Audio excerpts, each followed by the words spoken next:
Mario Bunge. La ciencia. Su método y su filosofía. ¿Qué es la ciencia? 1. Introducción. Mientras los animales inferiores solo están en el mundo, el hombre trata de entenderlo, y sobre la base de su inteligencia imperfecta pero perfectible, del mundo, el hombre intenta enseñorearse de él para hacerlo más confortable.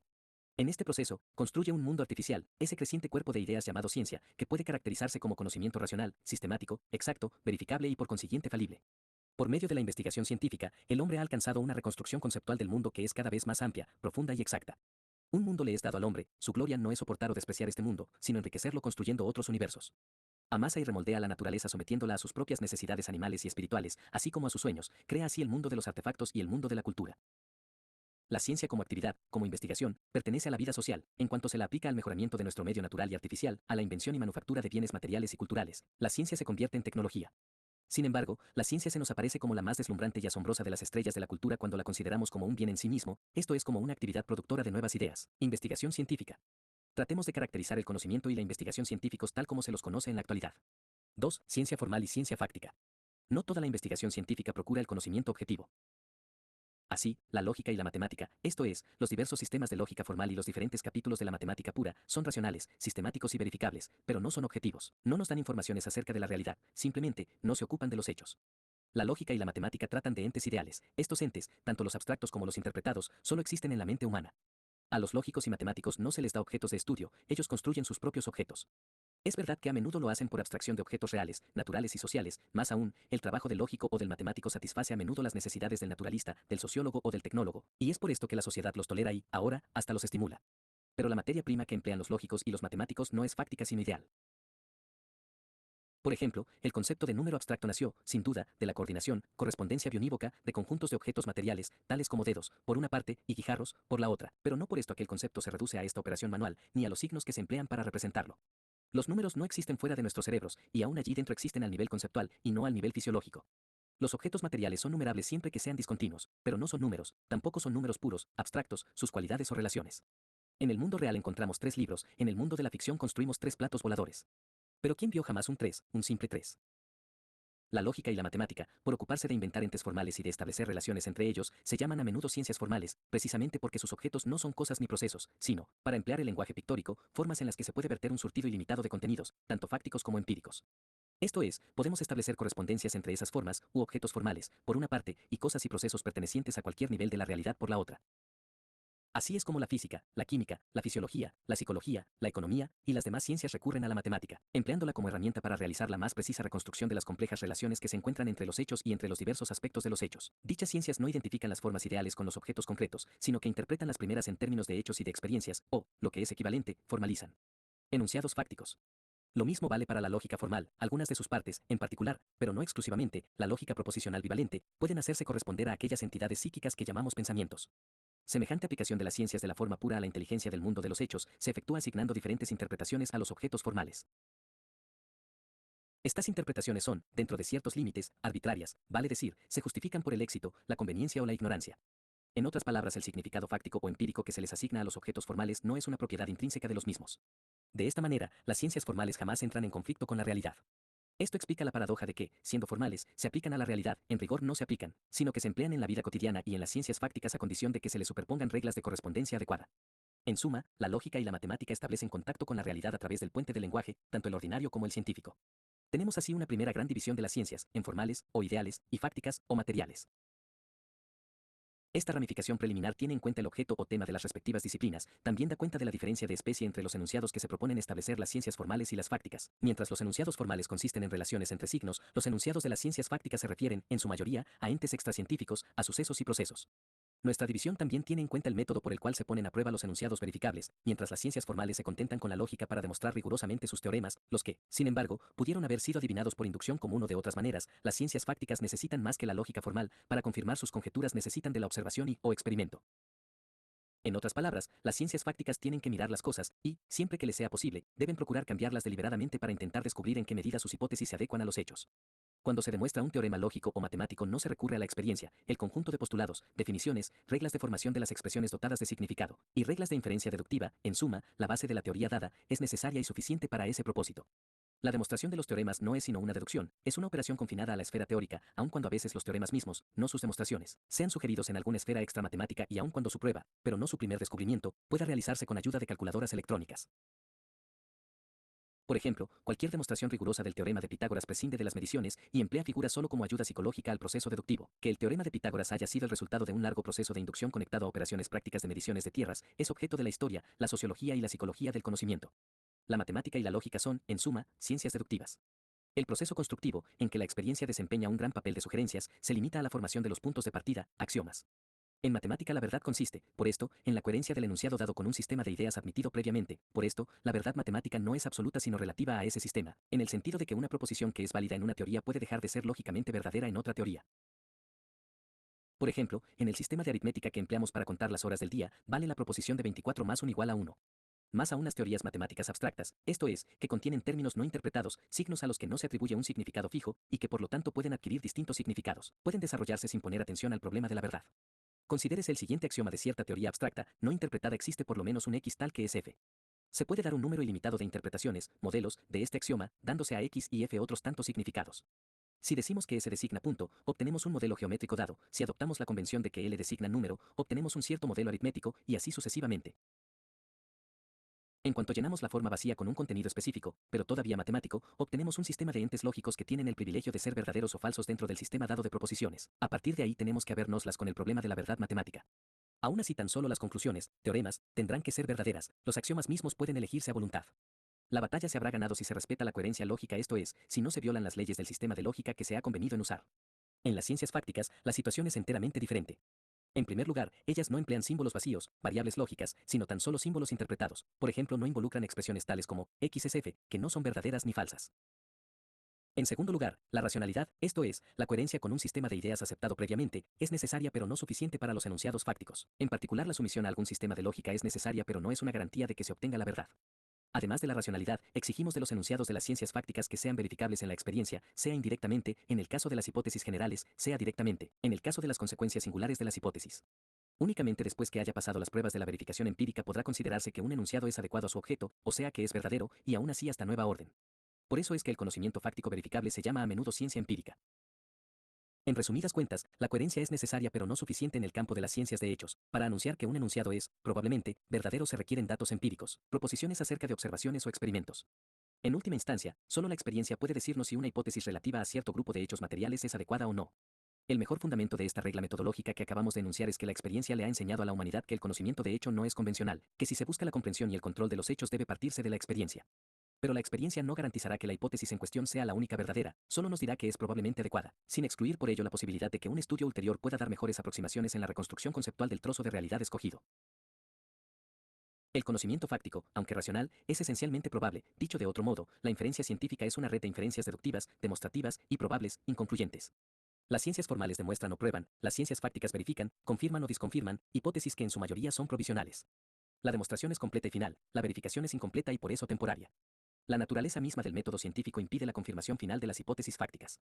En efecto, los científicos no solo procuran acumular elementos de prueba de sus suposiciones multiplicando el número de casos en que ellas se cumplen, también tratan de obtener casos desfavorables a sus hipótesis, fundándose en el principio lógico de que una sola conclusión que no concuerde con los hechos tiene más peso que 1000 confirmaciones. Por ello, mientras las teorías formales pueden ser llevadas a un estado de perfección o estancamiento, los sistemas relativos a los hechos son esencialmente defectuosos; cumplen, pues, la condición necesaria para ser perfectibles. En consecuencia, si el estudio de las ciencias formales vigoriza el hábito del rigor, el estudio de las ciencias fáctiles puede inducirnos a considerar el mundo como inagotable, y al hombre como una empresa inconclusa e interminable. Las diferencias de método, tipo de enunciados y referentes que separan las ciencias fácticas de las formales, impiden que se las examine conjuntamente más allá de cierto punto. Por ser una ficción seria, rigurosa y a menudo útil, pero ficción al cabo, la ciencia formal requiere un tratamiento especial. En lo que sigue nos concentraremos en la ciencia fáctica. Daremos un vistazo a las características peculiares de las ciencias de la naturaleza y de la cultura en su estado actual, con la esperanza de que la ciencia futura enriquezca sus cualidades o, al menos, de que las civilizaciones por venir hagan mejor uso del conocimiento científico. Los rasgos esenciales del tipo de conocimiento que alcanzan las ciencias de la naturaleza y de la sociedad son la racionalidad y la objetividad. Por conocimiento racional se entiende, a, que está constituido por conceptos, juicios y raciocinios y no por sensaciones, imágenes, pautas de conducta, etc. Sin duda, el científico percibe, forma imágenes, por ejemplo, modelos visualizables, y hace operaciones; por tanto el punto de partida como el punto final de su trabajo son ideas. B. Que esas ideas pueden combinarse de acuerdo con algún conjunto de reglas lógicas con el fin de producir nuevas ideas, inferencia deductiva. Estas no son enteramente nuevas desde un punto de vista estrictamente lógico, puesto que están implicadas por las premisas de la deducción, pero no gnoseológicamente nuevas en la medida en que expresan conocimientos de los que no se tenía conciencia antes de efectuarse la deducción. C. Que esas ideas no se amontonan caóticamente o, simplemente, en forma cronológica, sino que se organizan en sistemas de ideas, esto es en conjuntos ordenados de proposiciones, teorías. Que el conocimiento científico de la realidad es objetivo, significa a. Que concuerda aproximadamente con su objeto, vale decir que busca alcanzar la verdad fáctica, b. Que verifica la adaptación de las ideas a los hechos recurriendo a un comercio peculiar con los hechos observación y experimento, intercambio que es controlable y hasta cierto punto reproducible. Ambos rasgos de la ciencia fáctica, la racionalidad y la objetividad, están íntimamente soldados. Así, por ejemplo, lo que usualmente se verifica por medio del experimento es alguna consecuencia, extraída por vía deductiva, de alguna hipótesis. Otro ejemplo, el cálculo no solo sigue a la observación sino que siempre es indispensable para planearla y registrarla. La racionalidad y objetividad del conocimiento científico pueden analizarse en un cúmulo de características a las que pasaremos revista en lo que sigue. 3. Inventario de las principales características de la ciencia fáctica. 1. El conocimiento científico es fáctico, parte de los hechos, los respeta hasta cierto punto, y siempre vuelve a ellos. La ciencia intenta describir los hechos tal como son, independientemente de su valor emocional o comercial. La ciencia no poetiza los hechos ni los vende, si bien sus hazañas son una fuente de poesía y de negocios. En todos los campos, la ciencia comienza estableciendo los hechos. Esto requiere curiosidad impersonal, desconfianza por la opinión prevaleciente y sensibilidad a la novedad. Los enunciados fácticos confirmados se llaman usualmente datos empíricos, se obtienen con ayuda de teorías, por esquemáticas que sean, y son a su vez la materia prima de la elaboración teórica. Una subclase de datos empíricos es de tipo cuantitativo. Los datos numéricos y métricos se disponen a menudo en tablas, las más importantes de las cuales son las tablas de constantes, tales como las de los puntos de fusión de las diferentes sustancias. Pero la recolección de datos y su ulterior disposición en tablas no es la finalidad principal de la investigación. La información de esta clase debe incorporarse a teorías y ha de convertirse en una herramienta para la inteligencia y la aplicación. ¿De qué sirve conocer el peso específico del hierro si carecemos de fórmulas mediante las cuales podemos relacionarlos con otras cantidades? No siempre es posible, ni siquiera deseable, respetar enteramente los hechos cuando se los analiza, y no hay ciencia sin análisis, aun cuando el análisis no sea sino un medio para la reconstrucción final de los todos. El físico atómico perturba el átomo al que desea espiar, el biólogo modifica e incluso puede matar al ser vivo que analiza. El antropólogo empeñado en el estudio de campo de una comunidad provoca en ella ciertas modificaciones. Ninguno de ellos aprehende su objeto tal como es, sino tal como queda modificado por sus propias operaciones. Sin embargo, en todos los casos tales cambios son objetivos, y se presume que pueden entenderse en términos de leyes, no son conjurados arbitrariamente por el experimentador. Más aún, en todos los casos el investigador intenta describir las características y el monto de la perturbación que produce en el acto del experimento, procura, en suma, estimar la desviación o error producido por su intervención activa. Porque los científicos actúan haciendo tácitamente la suposición de que el mundo existiría aún en su ausencia, aunque desde luego, no exactamente de la misma manera. 2. El conocimiento científico trasciende los hechos, descarta los hechos, produce nuevos hechos, y los explica. El sentido común parte de los hechos y se atiene a ellos, a menudo se imita al hecho aislado, sin ir muy lejos en el trabajo de correlacionarlo con otros o de explicarlo. En cambio, la investigación científica no se limita a los hechos observados. Los científicos exprimen la realidad a fin de ir más allá de las apariencias, rechazan el grueso de los hechos percibidos. Por ser un montón de accidentes, seleccionan los que consideran que son relevantes, controlan hechos y, en lo posible, los reproducen. Incluso producen cosas nuevas desde instrumentos hasta partículas elementales, obtienen nuevos compuestos químicos, nuevas variedades vegetales y animales, y al menos en principio, crean nuevas pautas de conducta individual y social. Más aún, los científicos usualmente no aceptan nuevos hechos a menos que puedan certificar de alguna manera su autenticidad, y esto se hace, no tanto contrastándolos con otros hechos, cuanto mostrando que son compatibles con lo que se sabe. Los científicos descartan las imposturas y los trucos mágicos porque no encuadran en hipótesis muy generales y fidedignas que han sido puestas a prueba en incontables ocasiones. Vale decir, los científicos no consideran su propia experiencia individual como un tribunal inapelable, se fundan, en cambio, en la experiencia colectiva y en la teoría. Hay más, el conocimiento científico racionaliza la experiencia en lugar de limitarse a describirla. La ciencia da cuenta de los hechos no inventariándolos sino explicándolos por medio de hipótesis, en particular, enunciados de leyes y sistemas de hipótesis, teorías. Los científicos conjeturan lo que hay tras los hechos observados y de continuo inventan conceptos, tales como los del átomo, campo, masa, energía, adaptación, integración, selección, clase social o tendencia histórica, que carecen de correlato empírico, esto es, que no corresponden a preceptos, aun cuando presumiblemente se refieren a cosas, cualidades o relaciones existentes objetivamente. No percibimos los campos eléctricos o las clases sociales, inferimos su existencia a partir de hechos experimentables y tales conceptos son significativos tan solo en ciertos contextos teóricos. Este trascender la experiencia inmediata, ese salto del nivel observacional al teórico, le permite a la ciencia mirar con desconfianza los enunciados sugeridos por meras coincidencias. Le permite predecir la existencia real de las cosas y procesos ocultos a primera vista pero que instrumentos, materiales o conceptuales, más potentes pueden descubrir. Las discrepancias entre las previsiones teóricas y los hallazgos empíricos figuran entre los estímulos más fuertes para edificar teorías nuevas y diseñar nuevos experimentos. No son los hechos por sí mismos sino su elaboración teórica y la comparación de las consecuencias de las teorías con los datos observacionales, la principal fuente del descubrimiento de nuevos hechos. 3. La ciencia es analítica. La investigación científica aborda problemas circunscriptos, uno a uno, y trata de descomponerlo todo en elementos, no necesariamente últimos o siquiera reales. La investigación científica no se planta cuestiones tales como cómo es el universo en su conjunto, o cómo es posible el conocimiento. Trata, en cambio, de entender toda situación total en términos de sus componentes, intenta descubrir los elementos que explican su integración. Los problemas de la ciencia son parciales y así son también, por consiguiente, sus soluciones, pero, más aún, al comienzo los problemas son estrechos o es preciso estrecharlos. Pero, a medida que la investigación avanza, su alcance se amplía. Los resultados de la ciencia son generales, tanto en el sentido de que se refieren a clases de objetos, por ejemplo, la lluvia, como en que están, o tienden a ser incorporados en síntesis conceptuales llamadas teorías. El análisis, tanto de los problemas como de las cosas, no es tanto un objetivo como una herramienta para construir síntesis teóricas. La ciencia auténtica no es atomista ni totalista. La investigación comienza descomponiendo sus objetos a fin de descubrir el mecanismo interno responsable de los fenómenos observados. Pero el desmontaje del mecanismo no se detiene cuando se ha investigado la naturaleza de sus partes, el próximo paso es el examen de la interdependencia de las partes, y la etapa final es la tentativa de reconstruir el todo en términos de sus partes interconectadas. El análisis no acarrea el descuido de la totalidad, lejos de disolver la integración, el análisis es la única manera conocida de descubrir cómo emergen, subsisten y se desintegran los todos. La ciencia no ignora la síntesis, lo que sí rechaza es la pretensión irracionalista de que las síntesis pueden ser aprendidas por una intuición especial, sin previo análisis. 4. La investigación científica es especializada, una consecuencia del enfoque analítico de los problemas es la especialización. No obstante, la unidad del método científico, su aplicación depende, en gran medida, del asunto. Esto explica la multiplicidad de técnicas y la relativa independencia de los diversos sectores de la ciencia. Sin embargo, es menester no exagerar la diversidad de las ciencias al punto de borrar su unidad metodológica. El viejo dualismo materia-espíritu había sugerido la división de las ciencias en Naturwissenschaften, o ciencias de la naturaleza, y Geisteswissenschaften, o ciencias del espíritu. Pero estos géneros difieren en cuanto al asunto, a las técnicas y al grado de desarrollo, no así en lo que respecta al objetivo, método y alcance. El dualismo razón-experiencia había sugerido, a su vez, la división de las ciencias fácticas en racionales y empíricas.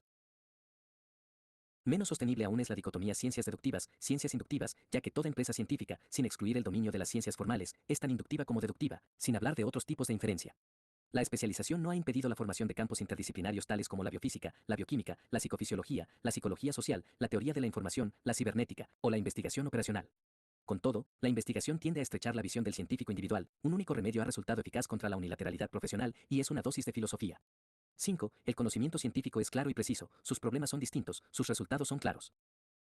El conocimiento ordinario, en cambio, usualmente es vago e inexacto, en la vida diaria nos preocupamos poco por definiciones precisas, descripciones exactas o mediciones afinadas. Si éstas nos preocuparan demasiado, no lograríamos marchar al paso de la vida. La ciencia torna impreciso lo que el sentido común conoce de manera nebulosa, pero, desde luego la ciencia es mucho más que sentido común organizado, aunque proviene del sentido común, la ciencia constituye una rebelión contra su vaguedad y superficialidad. El conocimiento científico procura la precisión, nunca está enteramente libre de vaguedades, pero se las ingenia para mejorar la exactitud, nunca está del todo libre de error, pero posee una técnica única para encontrar errores y para sacar provecho de ellos.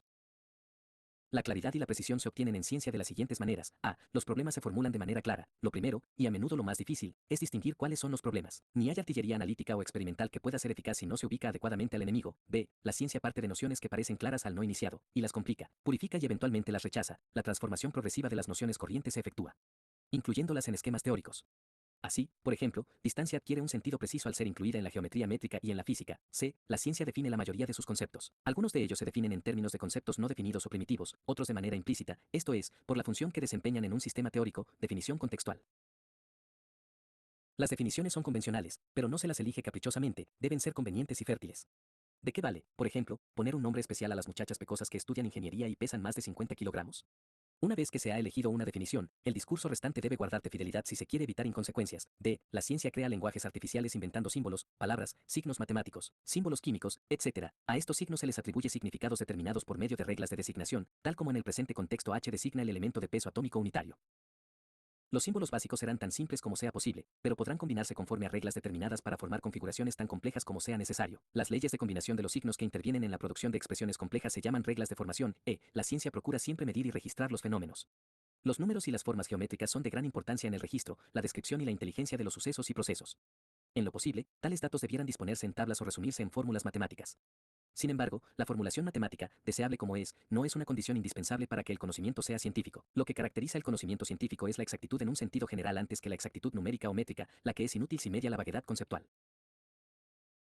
Más aún, la investigación científica emplea, en medida creciente, capítulos no numéricos y no métricos de la matemática, tales como la topología, la teoría de los grupos o el álgebra de las clases, que no son ciencias del número y la figura, sino de la relación. 6. El conocimiento científico es comunicable, no es inefable sino expresable, no es privado sino público. El lenguaje científico comunica información a quien quiera haya sido adiestrado para entenderlo. Hay, ciertamente, sentimientos oscuros y nociones difusas, incluso en el desarrollo de la ciencia, aunque no en la presentación final del trabajo científico, pero es preciso aclararlos antes de poder estimar su adecuación. Lo que es inefable puede ser propio de la poesía o de la música, no de la ciencia, cuyo lenguaje es informativo y no expresivo o imperativo. La inefabilidad misma es, en cambio, tema de investigación científica, sea psicológica o lingüística. La comunicabilidad es posible gracias a la precisión, y es a su vez una condición necesaria para la verificación de los datos empíricos y de las hipótesis científicas. Aun cuando, por razones comerciales o políticas, se mantengan en secreto durante algún tiempo unos trozos del saber, deben ser comunicables en principio para que puedan ser considerados científicos. La comunicación de los resultados y de las técnicas de la ciencia no solo perfecciona la educación general, sino que multiplica las posibilidades de su confirmación o refutación. La verificación independiente ofrece las máximas garantías técnicas y morales, y ahora es posible, en muchos campos, en escala internacional. Por esto, los científicos consideran el secreto en materia científica como enemigo del progreso de la ciencia. La política del secreto científico es, en efecto, el más eficaz originador de estancamiento en la cultura, en la tecnología y en la economía, así como una fuente de corrupción moral. 7. El conocimiento científico es verificable, debe aprobar el examen de la experiencia. A fin de explicar un conjunto de fenómenos, el científico inventa conjeturas fundadas de alguna manera en el saber adquirido. Sus suposiciones pueden ser cautas o audaces, simples o complejas, en todo caso deben ser puestas a prueba. El test de las hipótesis fácticas es empírico, esto es, observacional o experimental. El haberse dado cuenta de esta verdad hoy tan trillada es la contribución inmortal de la ciencia helenística. En ese sentido, las ideas científicas, incluidos los enunciados de leyes, no son superiores a las herramientas o a los vestidos. Si fracasan en la práctica, fracasan por entero. La experimentación puede calar más profundamente que la observación, porque efectúa cambios en lugar de limitarse a registrar variaciones, aísla y controla las variables sensibles o pertinentes. Sin embargo, los resultados experimentales son pocas veces interpretables de una sola manera. Más aún, no todas las ciencias pueden experimentar, y en ciertos capítulos de la astronomía y de la economía se alcanza una gran exactitud sin ayuda del experimento. La ciencia fáctica es por esto empírica en el sentido de que la comprobación de sus hipótesis involucra la experiencia, pero no es necesariamente experimental y en particular no es agotada por las ciencias de laboratorio, tales como la física. La prescripción de que las hipótesis científicas deben ser capaces de aprobar el examen de la experiencia es una de las reglas del método científico. La aplicación de esta regla depende del tipo de objeto, del tipo de la hipótesis en cuestión y de los medios disponibles. Por esto se necesita una multitud de técnicas de verificación empírica. La verificación de la fórmula de un compuesto químico se hace de manera muy diferente que la verificación de un cálculo astronómico o de una hipótesis concerniente al pasado de las rocas o de los hombres. Las técnicas de verificación evolucionan en el curso del tiempo, sin embargo, siempre consisten en poner a prueba consecuencias particulares de hipótesis generales, entre ellas, enunciados de leyes. Siempre se reducen a mostrar que hay, o que no hay, algún fundamento para creer que las suposiciones en cuestión corresponden a los hechos observados o a los valores medidos. La verificabilidad hacia la esencia del conocimiento científico, si así no fuera, no podría decirse que los científicos procuran alcanzar conocimiento objetivo. 8. La investigación científica es metódica, no es errática sino planeada. Los investigadores no tantean en la oscuridad, saben lo que buscan y cómo encontrarlo. El planeamiento de la investigación no excluye el azar, solo que, a hacer un lugar a los acontecimientos imprevistos es posible aprovechar la interferencia del azar y la novedad inesperada. Más aún a veces el investigador produce el azar deliberadamente. Por ejemplo, para asegurar la uniformidad de una muestra y para impedir una preferencia inconsciente en la elección de sus miembros, a menudo se emplea la técnica de la casualización, en que la decisión acerca de los individuos que han de formar parte de ciertos grupos se deja librada a una moneda o a algún otro dispositivo. De esta manera, el investigador pone el azar al servicio de orden, en lo cual no hay paradoja, porque el acaso opera al nivel de los individuos, al par que el orden opera en el grupo con totalidad. Todo trabajo de investigación se funda sobre el conocimiento anterior y en particular sobre las conjeturas mejor confirmadas. Uno de los muchos problemas de la metodología es, precisamente, averiguar cuáles son los criterios para decidir si una hipótesis dada puede considerarse razonablemente confirmada, eso es, si el peso que le acuerdan los fundamentos inductivos y de otro orden basta para conservarla. Más aún, la investigación procede conforme a reglas y técnicas que han resultado eficaces en el pasado pero que son perfeccionadas continuamente, no solo a la luz de nuevas experiencias, sino también de resultados del examen matemático y filosófico. Una de las reglas de procedimiento de la ciencia fáctica es la siguiente: las variables relevantes, o que se sospecha que son sensibles, debieran variarse una cada vez. La ciencia fáctica emplea el método experimental concebido en un sentido amplio. Este método consiste en el test empírico de conclusiones particulares extraídas de hipótesis generales, tales como los gases se dilatan cuando se los calienta o los hombres se revelan cuando se los oprime. Este tipo de verificación requiere la manipulación de la observación y el registro de fenómenos, requiere también el control de las variables o factores relevantes. Siempre que fuera posible debiera incluir la producción artificial deliberada de los fenómenos en cuestión, y en todos los casos exige el análisis de los datos obtenidos en el curso de los procedimientos empíricos. Los datos aislados y crudos son inútiles y no son dignos de confianza, es preciso elaborarlos, organizarlos y confrontarlos con las conclusiones teóricas. El método científico no provee recetas infalibles para encontrar la verdad, solo contiene un conjunto de prescripciones falibles, perfectibles, para el planeamiento de observaciones y experimentos, para la interpretación de sus resultados y para el planteo mismo de los problemas. Es, en suma, la manera en que la ciencia inquiere en lo desconocido. Subordinadas a las reglas generales del método científico y al mismo tiempo en apoyo de ellas, encontramos las diversas técnicas que se emplean en las ciencias especiales, las técnicas para pesar, para observar por el microscopio, para analizar compuestos químicos, para dibujar gráficos que resumen datos empíricos, para reunir informaciones acerca de costumbres, etc.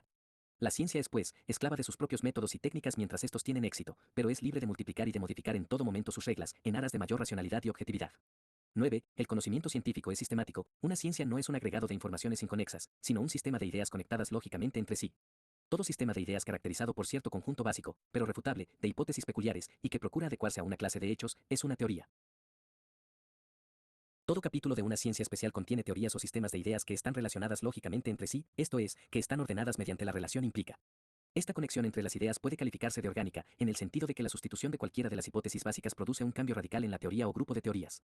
El fundamento de una teoría dada no es un conjunto de hechos sino, más bien, un conjunto de principios, o hipótesis de cierto grado de generalidad y, por consiguiente, de cierta fertilidad lógica. Las conclusiones, o teoremas, pueden extraerse de los principios, sea en la forma natural, o con la ayuda de técnicas especiales que involucran operaciones matemáticas. El carácter matemático del conocimiento científico, esto es, el hecho de que es fundado, ordenado y coherente, es lo que lo hace racional. La racionalidad permite que el progreso científico se efectúe no solo por la acumulación gradual de resultados, sino también por revoluciones. Las revoluciones científicas no son descubrimientos de nuevos hechos aislados, ni son perfeccionamientos en la exactitud de las observaciones, sino que consisten en la sustitución de hipótesis de gran alcance, principios, por nuevos axiomas, y en el reemplazo de teorías enteras por otros sistemas teóricos. Sin embargo, semejantes revoluciones son a menudo provocadas por el descubrimiento de nuevos hechos de los que no dan cuenta las teorías anteriores, aunque a veces se encuentran en el proceso de comprobación de dichas teorías, y las nuevas teorías se tornan verificables en muchos casos, merced a la invención de nuevas técnicas de medición, de mayor precisión. 10. El conocimiento científico es general, ubica los hechos singulares en pautas generales, los enunciados particulares en esquemas amplios. El científico se ocupa del hecho singular en la medida en que éste es miembro de una clase o caso de una ley, más aún, presupone que todo hecho es clasificable y legal.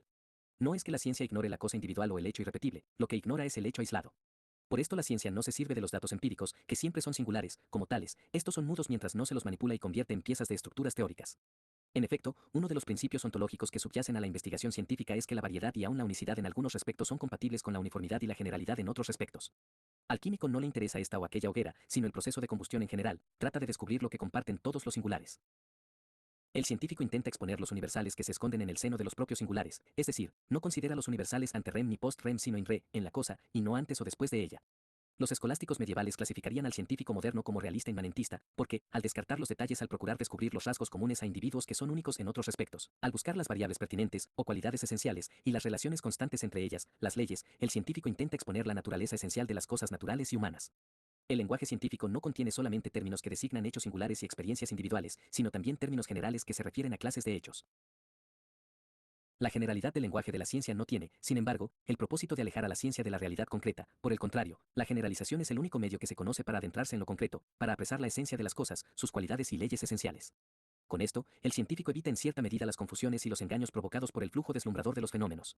Tampoco se asfixia la utilidad en la generalidad, por el contrario, los esquemas generales de la ciencia encuadran una cantidad ilimitada de casos específicos, proveen leyes de amplio alcance que incluyen y corrigen todas las recetas válidas de sentido común y de la técnica precientífica. 11. El conocimiento científico es legal, busca leyes, de la naturaleza y de la cultura, y las aplica. El conocimiento científico inserta los hechos singulares en pautas generales llamadas leyes naturales o leyes sociales. Tras el desorden y la fluidez de las apariencias, la ciencia fáctica descubre las pautas regulares de la estructura y del proceso del ser y del devenir. En la medida en que la ciencia es legal, es esencialista, intenta llegar a la raíz de las cosas. Encuentra la esencia en las variables relevantes y en las relaciones invariantes entre ellas. Hay leyes de hechos y leyes mediante las cuales se pueden explicar otras leyes. El principio de Arquímedes pertenece a la primera clase, pero a su vez puede deducirse de los principios generales de la mecánica, por consiguiente, ha dejado de ser un principio independiente, y ahora es un teorema deducible de hipótesis de nivel más elevado.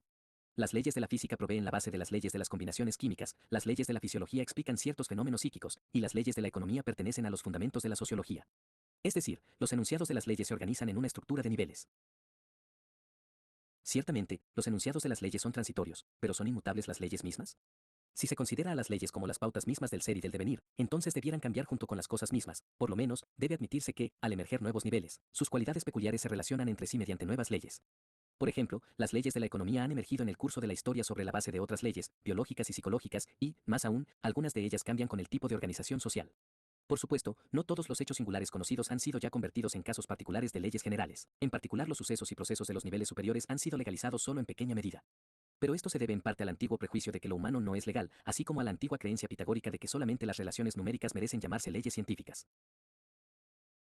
Debiera emplearse el stock íntegro de las herramientas conceptuales en la búsqueda de las leyes de la mente y de la cultura. Más aún, ¿acaso el stock de que se dispone es insuficiente y sea preciso inventar herramientas radicalmente nuevas para tratar los fenómenos mentales y culturales, tal como el nacimiento de la mecánica moderna hubiera sido imposible sin la invención expresa del cálculo infinitesimal?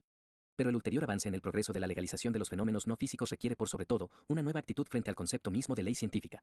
En primer lugar, es preciso comprender que hay muchos tipos de leyes, aún dentro de una misma ciencia, ninguno de los cuales es necesariamente mejor que los tipos restantes. En segundo lugar, debiera tornarse un lugar común entre los científicos de la cultura el que las leyes no se encuentran por mera observación y el simple registro sino poniendo a prueba hipótesis. Los enunciados de leyes no son, en efecto, sino hipótesis confirmadas. ¿Y cómo habríamos de emprender la confección de hipótesis científicas si no presumiéramos que todo hecho singular es legal? 12. La ciencia es explicativa, intenta explicar los hechos en términos de leyes y las leyes en términos de principios. Los científicos no se conforman con descripciones detalladas, además de inquirir cómo son las cosas, procuran responder al por qué ocurren los hechos como ocurren y no de otra manera. La ciencia deduce proposiciones relativas a hechos singulares a partir de leyes generales y deduce las leyes a partir de enunciados nomológicos aún más generales, principios.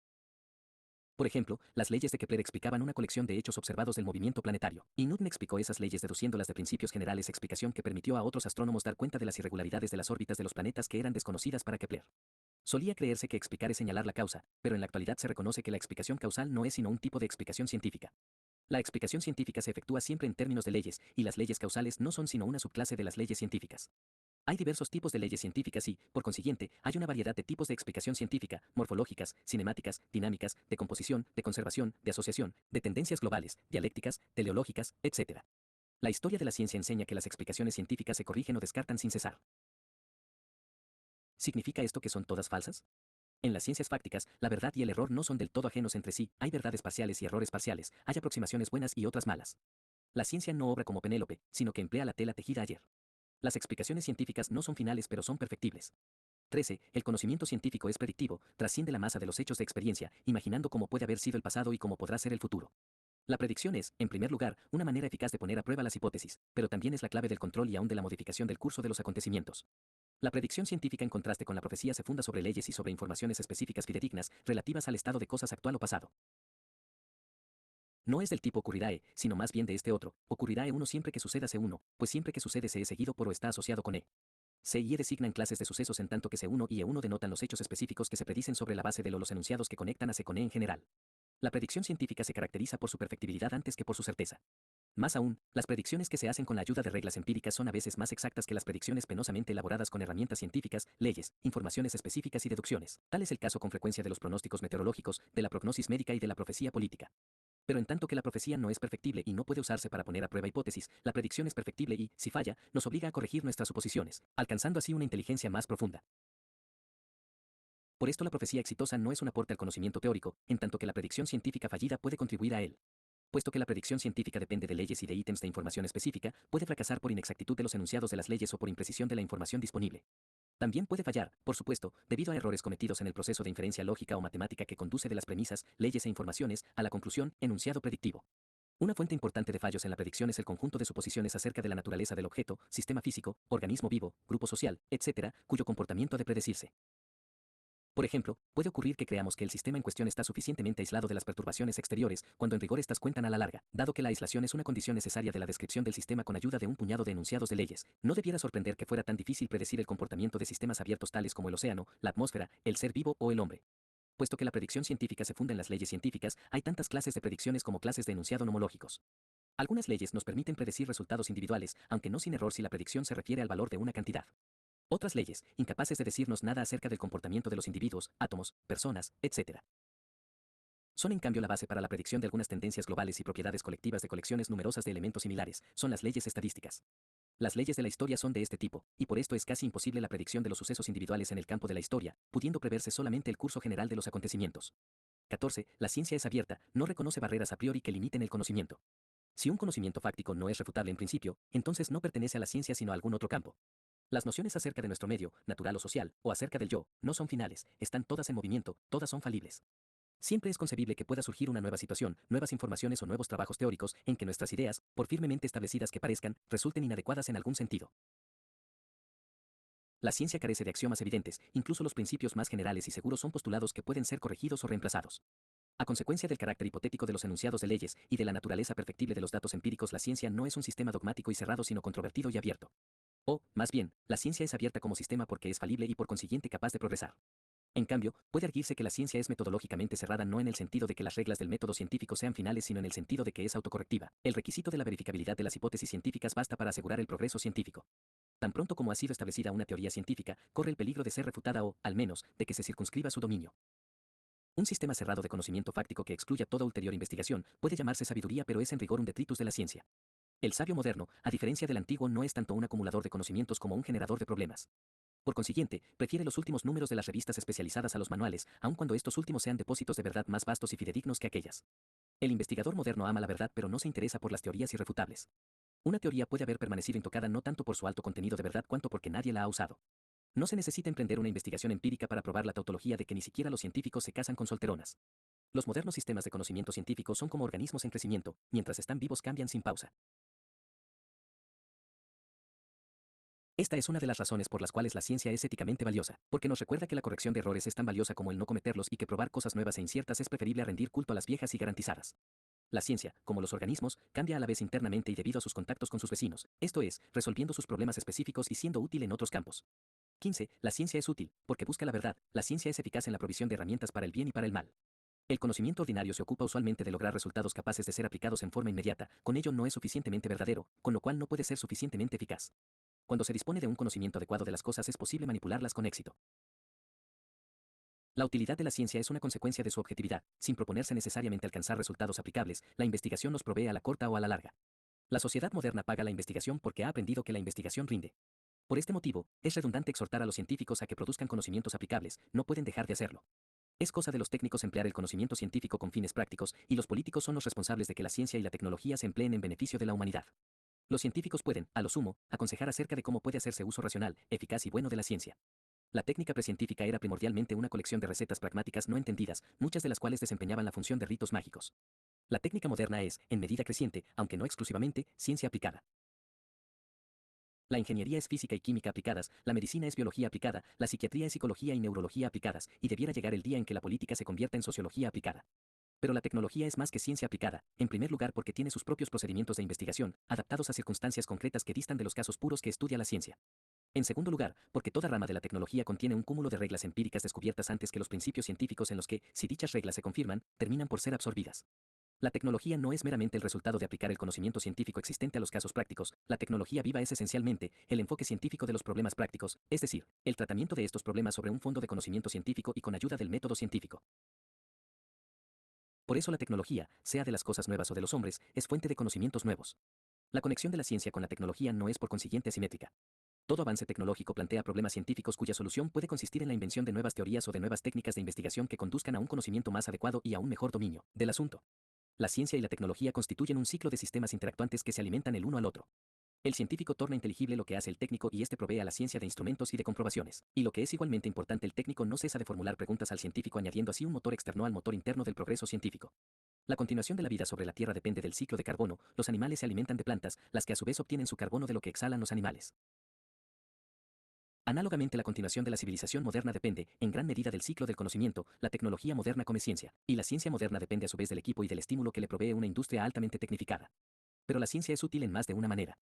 Además de constituir el fundamento de la tecnología, la ciencia es útil en la medida en que se la emplea en la edificación de concepciones del mundo que concuerdan con los hechos, y en la medida en que crea el hábito de adoptar una actitud de libre y valiente examen, en que acostumbra a la gente a poner a prueba sus afirmaciones y a argumentar correctamente.